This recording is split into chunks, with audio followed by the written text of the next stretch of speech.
Welcome. Today's session is number 8 in our series on the Teleios Man. Hope you've been able to follow along. Maybe you have the textbook, the book, The Teleios Man. You can get it on our website or on Amazon.com. But this particular session is on your home. I gotta quote you one of my favorite chapters in the entire Bible, John chapter number 14. Starts off with, "Let not your heart be troubled. Believe in God, believe also in me.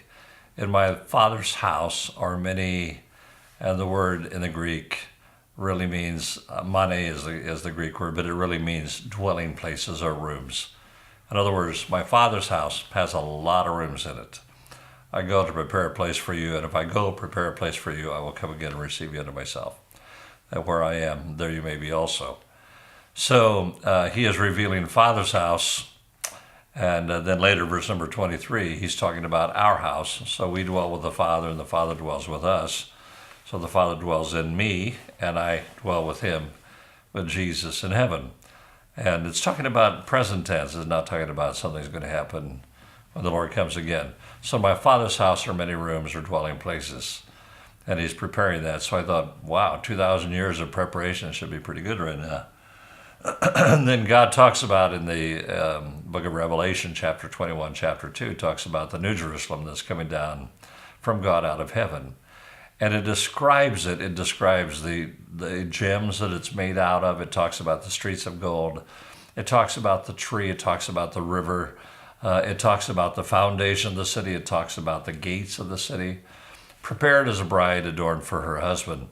The interesting thing is that he takes the analogy of a city with a house, and makes that to declare, this is like what I am preparing for the bride, I am preparing for you. Everything God does is administrated well. If it is administrated well, God moves. In fact, Corinthians 14 says, where there is disorder, confusion, if there's disorder and confusion, it breeds the activity of the enemy. God is not an author of confusion. So in our homes, if you look around your home, every area that is disorganized, it breeds confusion. So God wants us to understand that he desires our home to be like his home is, and that administratively, he wants our home to be organized. I have a rule in my house. Every place, everything has a place, and if it is not in its place, it is out of place. Keys have a place. Combs have a place. Coats have a place. Socks have a place, and it's not on the floor. It's not when you get out of your shoes. Shoes have a place. Everything must have a place, and everything is in its place. Whenever things are administrated correctly, it brings peace. It's when things are in disorder that there is a lack of peace.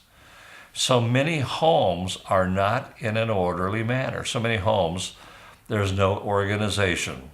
Look in the drawers, look in the closets, everywhere. Have you been around couples that every time it's time to go somewhere, they can never find their keys? Every time it's time to do something, they can't find something else. It's because they have never administrated their home. So I just want to bring to you a word of encouragement, not condemnation, but there's a great possibility that if whatever God has given you, including your car, that you take it responsibly. Because if I don't steward my car well or my house well, why would God do anything else for me? Debbie was teaching at a Bible school one time, and she was teaching about, if we can't steward our rooms, if we can't clean up the McDonald's wrappers in our car, how do you think God is going to give us a ministry? They said that immediately following our session, the trash cans all over the campus were absolutely running over with McDonald's wrappers and all kinds of things that they had pulled out of the car, bags and bags and bags of stuff. I hope they remember to continue doing that, because it cannot be just a one-time operation.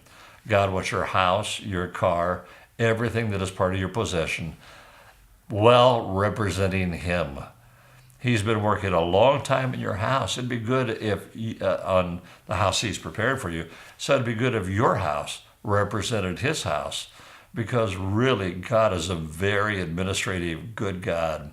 and he wants you to look like him. So just an idea. Thought maybe you might want to check around, see those things that you possess, see what they look like.